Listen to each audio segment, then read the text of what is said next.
Checking my camera. All right. Looks like we got people jumping on, which is cool. I'll give it just a couple seconds here, and then we'll get started. Hello, Mike. Good to see you, man. Glad you're here with us. Hello, Nancy. Hello, Mother. Hello, Tammy. Glad to see you guys. I got a lot to announce or talk about a little bit today, so let's go ahead and just get started.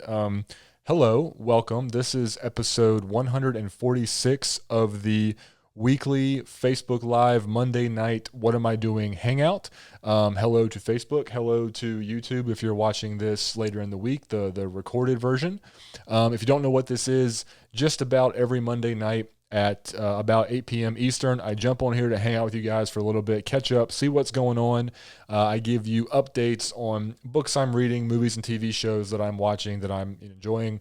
And then most importantly, I give you guys updates on projects that I'm working on, whether that be the writing primarily, but also anything in the audio or video space, podcast, YouTube, whatever I'm working on. I try to make sure that you guys are always up to date and in the know. So that's what this is. Again, this is episode 146. Been doing it for a while. It's a lot of fun, and we will go ahead and get started. So before I get into the updates about the new stuff, I'll go ahead and run down quickly through my normal, what am I reading, what am I watching. So what I'm reading, I'm still working on Goblin by Josh Malerman, and this was the book that I was actually reading last week. That is actually a novel that is actually kind of like 6 novellas put together. Josh Malerman wrote Bird Box, which is probably what he's most famous for. I've read a lot of his other books, but Bird Box is really what most people kind of know him for writing. But this is his latest release. Again, it's like 6 novellas that kind of all somehow fit together because they all take place in this small town called Goblin. I think I have 1 or 2 stories left. I just started one and my Kindle says I'm at 80%, so I'm not really sure how many I have left. Probably 1 or 2. And it's been a little hit or miss. He's a fantastic writer. I think they're all very well written, but just some of the stories I have enjoyed more than the others, which of course you're going to find in any type of collection, anthology, whatever you want to call it. But I have been enjoying it, and if you're a fan of his, I would definitely check it out because I think it's pretty clever, some of the stuff that he's done.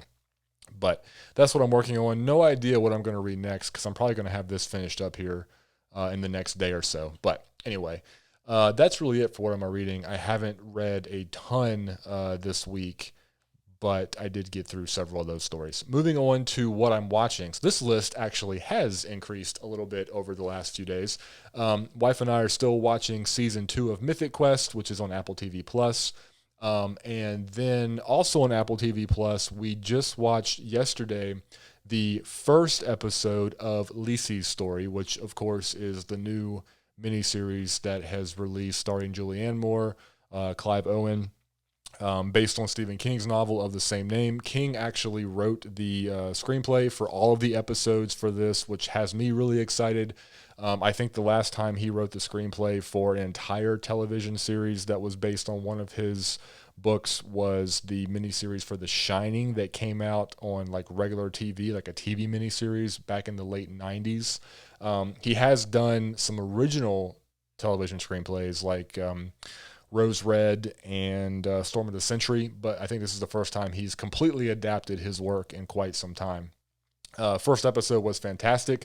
I don't know if you've watched, I think some of you actually have told me you've watched some of the shows that are on Apple TV Plus. A lot of them are really good. The production value is like through the roof. They do not spare any expense. So of course it looks gorgeous. It's got tremendous acting talent. And I gotta say, right now the show is trumping the book in terms of pacing. Lisey's Story is a fantastic novel. I recently just reread it. You guys remember me talking about that if you've been watching for a while. I enjoyed the book. It's not one of my favorite King books, but it is a very, very good King book.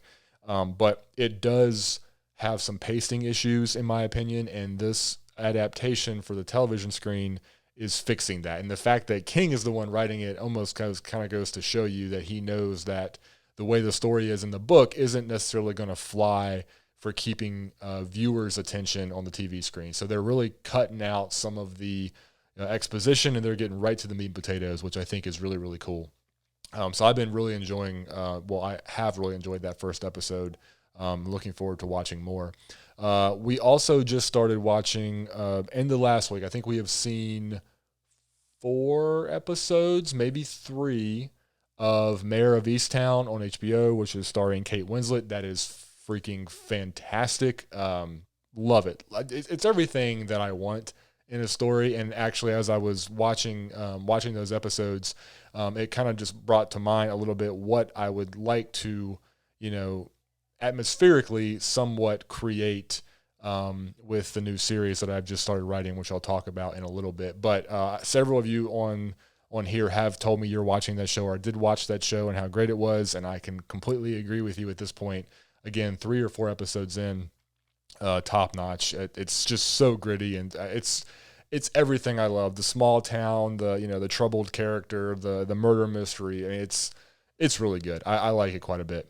So looking forward to finishing that. I think, by the way, Stephen King actually got into some Twitter heat online, because I guess the night that they aired the finale, he tweeted, because he was like happy that he had guessed who the killer was, or what the big reveal was, and he basically tweeted that and was like, I knew it, I guessed it, and he put the name of whatever the person was without like a spoiler alert tag, and some people were like going after him on Twitter.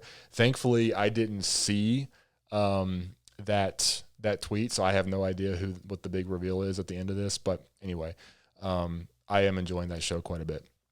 And last on the list, this is completely like off the wall, random, but I was at home alone the other night, and I was just looking for something fun to watch in the horror genre. So of course I fired up Shudder, and I, for the first time, watched Sleepaway Camp, which is an old 80s kind of like horror slasher flick. I don't even know if you call it a slasher. From 1983. I have seen this movie talked about in like some of the cult horror circles. Like, it's one of those like kind of, again, like a cult following it has with the horror community. Very reminiscent of a Friday the 13th kind of vibe with the whole summer camp kind of thing. So I watched this movie, and I was trying to explain this to somebody after the fact. I was like, the acting in this movie is 90% terrible. The writing is 90% terrible. But it's, for some reason, is still a really fun movie. Like, it almost seemed like it was a parody movie, but it wasn't trying to be a parody movie. Long story short, I really liked it. There's like 3 other sleepaway camps. I want to watch them too, just to kind of see what's going on. The summer camp, like slasher murder genre, for some reason, I always like it. I want to write a sleepaway camp kind of story at some point down the road. I actually had an idea for somehow maybe having Lance be a summer camp counselor, and have something weird go on. I had this idea like a couple years ago, just haven't really found the right fit. But anyway, the movie's completely ridiculous. It has an ending that I just never expected. It was very weird. But I enjoyed it, and I want to watch more, but I am a sucker for that like old school 80s cheesy slasher horror film. Anyway, if you're a Shudder fan and you want to check out something weird but also like oddly fun and interesting to watch, check out Sleepaway Camp. It's really bizarre, and the acting is terrible, but somehow it's still entertaining. Also, James Earl Jones's father is in this movie. I had no idea that his father was an actor, but you can hear it in his voice, and they have some similarities, the way they look as well. But anyway, enough about that. I'm rambling. Yvonne, yes, I have seen Children of the Corn, the first one. I didn't watch any of the sequels, and of course, I've read the story that it is based on by Stephen King. Anyway, that is it for what I'm watching. So let me take a sip of water, and then we will get into the updates. Okay. So got a lot going on. I've been busy. First, if you didn't see it, I don't know how you missed it, but today I posted on Facebook the cover, title, and synopsis reveal for my new book. I did it all at one time. It's called Run No More. It's coming out very soon, I promise. And it is the first book in my brand new series that is a spinoff from the Lance Brody series. It features Alexa Shiflett.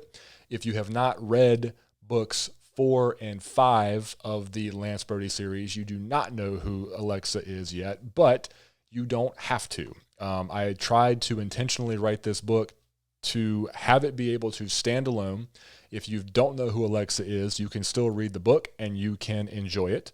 There are references to Lance and the fact that Lance and Alexa have spent some time together, but it's not required to fully understand the story. So this is not a supernatural novel. This is a genre departure for me to a certain degree. Not that I've only ever written supernatural ghost, horror type things, but I really kind of always focused on like the thriller and suspense. So I wanted to take some crime ideas that I had, and Alexa kind of felt like the perfect character to do this with. Honestly, like I didn't even mean to do it, but when I created Alexa in the Lance series, as she got into book 5 and then she kind of leaves, I was like, oh my gosh, I can do something with this character. I really like where this is going. So it was kind of like a happy accident. And now that book is coming out very soon. So hopefully you guys will enjoy it. I had a lot of fun with it. I won't say any more. Go read the synopsis if you would like. Check out the cover. Patreon supporters, if you're on my Patreon page, I did post the first 2 chapters for you guys to read over there. Your early access ebook copies will be coming very soon, I promise. And again, for everybody else, this book will be releasing very soon. Also, Street Team readers, you'll be getting your ebook copy very soon as well, so I can get your guys' feedback. But not going to be long now, guys. That book will be out and available. So the cover is awesome, by the way. Jason and I sat down and worked on this a few nights ago, and he knocked it out of the park. We do this thing now where basically we work to get the images together, and then I say, hey, what if we could do this thing? And I mumble a bunch of stuff that doesn't even make a lot of sense to me. And Jason goes, okay. And then he clicks a bunch of stuff on the screen, and then the image just looks ridiculously awesome. So it's an awesome cover. Go check it out. And I'm really excited for you guys to read the book. I will definitely keep you updated more in terms of like release date, if there's going to be a pre-order, anything like that. But anyway, that's where we stand with that. And then in other news, I posted another picture earlier this week where I mentioned that I had just finished a brand new story in the Lance Brody kind of universe. And I got a lot of reactions from you guys. A lot of people were excited.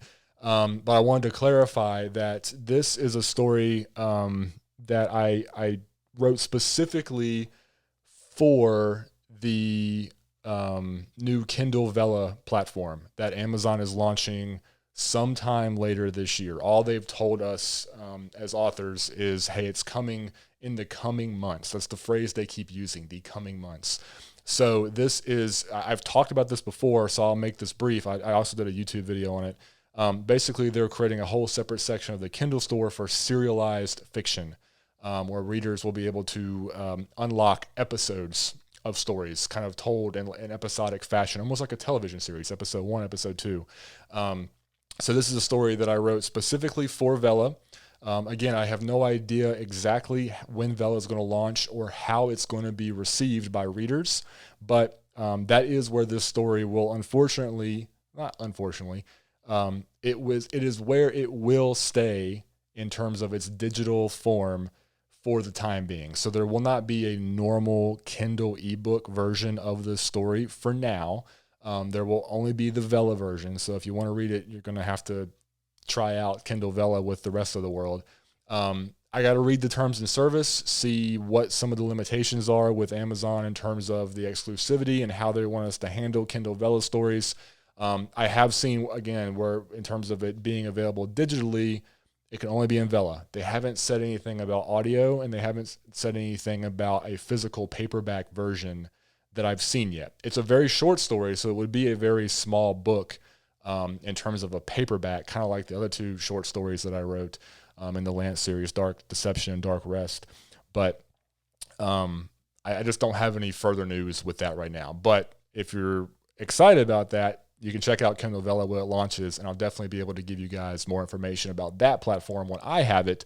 But for this story in particular, it's fun for a couple of reasons. So obviously, if you're caught up with the Lance series, you know at the end of book 6, Dark Holiday, things are kind of out of control. This story is not in that timeline. This is a story that takes place with Lance when he was in high school, when he was younger, before all the events that you guys are already familiar with. This is actually something that I've had readers ask me for. They've read, Dark Beginnings, and there's some hints in there about when Lance was younger. And I've had a handful of people that have requested to know more about Lance when he was younger, more about Lance and his mom and their relationship, before tragedy struck in Dark Beginnings, and then this whole timeline that you guys are familiar with, started. So this is a much younger version of Lance before the hardships, so to speak, that you guys are familiar with. And it's also the first Lance story that I have written in the first person. So I'm actually writing as if Lance is telling the story to you guys in a first person, which was a lot of fun. It was actually more fun than I thought it was going to be. So I'm really excited to see what you guys think about it. And I got to go through the cleanup process and some of the edits of that here over the next couple weeks. And then again, once Kindle Vella launches, you guys will be able to read it. Patreon members, I don't think there's going to be any issue in terms of Amazon terms and services with me giving you guys a copy digitally. I have to check into that, but one way or another, I'll try to make this available for as many of you guys to read it as possible. We'll see. We'll see what happens. But anyway, that is the update on Lance. And in terms of other Lance news, I did get an email from my narrator who does all my Lance Brody books for the audiobooks. And he is putting the finishing touches on Dark Holiday. And I will, once I have a final date and have those final files to review, I will definitely let you guys know. I'll put them up for sale on my website like I have been doing recently, so you guys can get them at a discounted price. And then they will go up on the traditional audiobook stores down the road once they get approved and everything. Audible, I think, is still taking a long time to approve books, but everybody else, iTunes, Apple Books, Nook, Kobo, Walmart, Chirp, the library systems, all of those people are still approving pretty quickly. So again, I'll give you guys updates on all that. But anyway, I think that's everything. I think I have officially run out of news at this point. A lot of stuff going on. I'm finishing the copy edits of Run No More right now. So again, that'll be out as quickly as I can get it out to you guys. Let me see. I have some comments. Let's see. Yvonne says Children of the Corn was cheesy. Yes, it was cheesy. A lot of the early King adaptations were cheesy. I think I've told you guys this before. I don't even like the It miniseries that came on television, in the early 90s. I think it's garbage. I don't like it. Everybody thinks that Tim Curry is like the most iconic Pennywise and how awesome that movie was. I don't like it. I just think it's just not good to me. It's not what it should be. I don't like a lot of the King miniseries. And of course, maybe it's just because I'm younger and I see what we have now versus what television was capable of back in the day. But anyway, let's see. Lorraine says, sounds great. Thank you very much. Joyce, can't wait. Thank you. Anthony. Oh, what's up, Anthony? How you doing, man? Former colleague of yours. I want to read your books. What should I start with?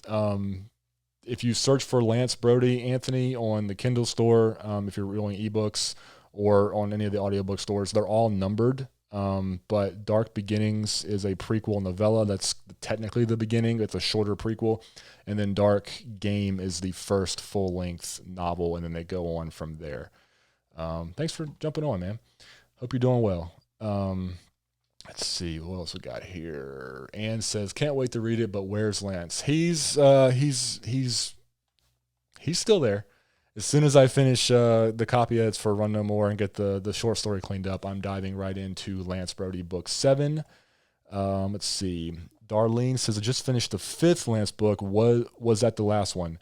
No. There is a 6th novel. It's called Dark Holiday. I don't know if you just got the numbers off, but Dark Holiday is the 6th novel. It's the most recently published one. It will not be the last book. Lisa says, "Need more Lance Brody." Me too. I got to go see what that guy's up to. Things got interesting at the end of Dark Holiday. Definitely interesting. Okay. I think I have said everything I need to say. So I will let you guys get back to your evening. Links to all of my stuff, the books, Patreon, the podcast, YouTube, the newsletter, sign up. Again, reminder, if you sign up for my newsletter, you do get a free ebook, short story, and a free audiobook copy of the novella, Dark Beginnings. So check that out. Again, links are all in the description of this video. And I will wrap this up the same way I always wrap it up. Thank you guys so much for watching. Thanks for your support and all the reading and all the commenting and all the everything you guys do. It means a great deal to me, and it does help me keep this going. So thank you. And if you want to do me a huge favor, if you have a few free moments, if you have read any of my books and you enjoyed them, if you can go jump over to Amazon at your convenience and leave a review saying you liked the book, that goes a really long way. Reviews help smaller authors a lot. Don't just do it for me. Do it for anybody that you read. I promise you they will appreciate it. Anyway, I think that's it, guys. Thanks so much. Thanks for watching, and stay tuned. Lots of updates coming. Watch the Facebook page. I'll definitely be keeping you guys updated on all the news for the new book. So thanks again. Have a wonderful rest of your evening and week, and I will hopefully talk to you next Monday. Bye.